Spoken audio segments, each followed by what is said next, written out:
Right. Fragmentation, the national picture.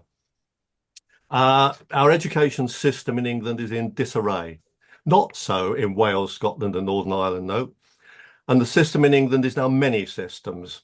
Our national provision for the education of our young people is subcontracted and outsourced. That's for some 8 million children. That's nearly 8% of our population, nearly 1 million staff in our schools. That's teachers and support staff, costing 59 billion.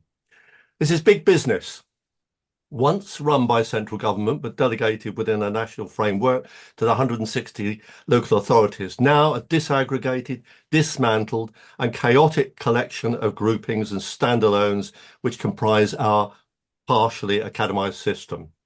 Start of 2023, there were a total of 2,400 trusts. 1,250 of them were single academy trusts, and the local authorities are in business as well. So they're all of these providers of education.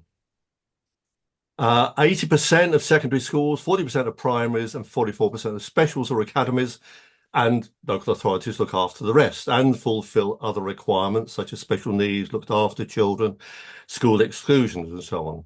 There is no need for this spectacularly fragmenting, undemocratic, and destructive arrangement.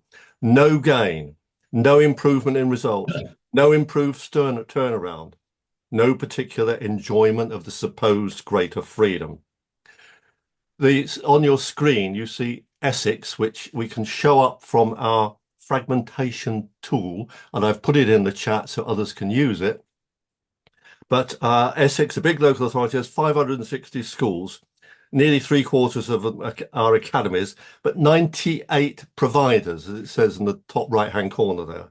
99 including the local authority. Some of those MATs have schools in other local authorities too. 40 of these trusts are actually standalone academies.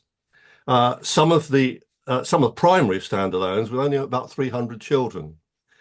This is you ought to take a look and play with this fragmentation tool. Just by comparison, but I'm not putting up anything on the screen about it. Barnet, small local authority, a London borough, has 34 providers, including the local authority, 134 schools. Only 7 of the providers are properly MATs. That's those that include 2 or more schools, and 6 of those only have 2 schools in them. So there's not much multi about it. These educate nearly half of Barnet's pupils. The majority are actually educated still by Barnet. The conclusions I draw from all this, of this wasteful, incoherent, chaotic system with costs to senior management of 2,000 plus trusts replacing or duplicating the 160 local authorities, as follows. 1, simply return to the local authority system, or something very much like it, to reinvigorate a local democracy in educational management. Allow schools to return to local authority care and control. Ofsted failed schools not directly and automatically required to join a multi-academy trust if there is an alternative local plan.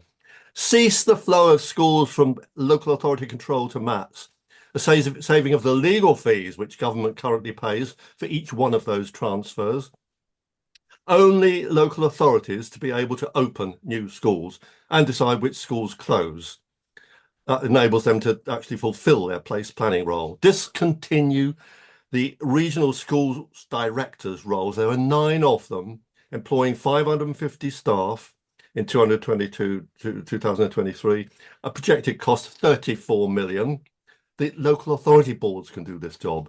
And teacher education finally should return to the universities, and we should close those organisations specifically set up unnecessarily to support academies and trusts. The Institute for Teaching, annual budget 121 million, and the Oak National Academy producing materials for schools, another 3 million. Thank you.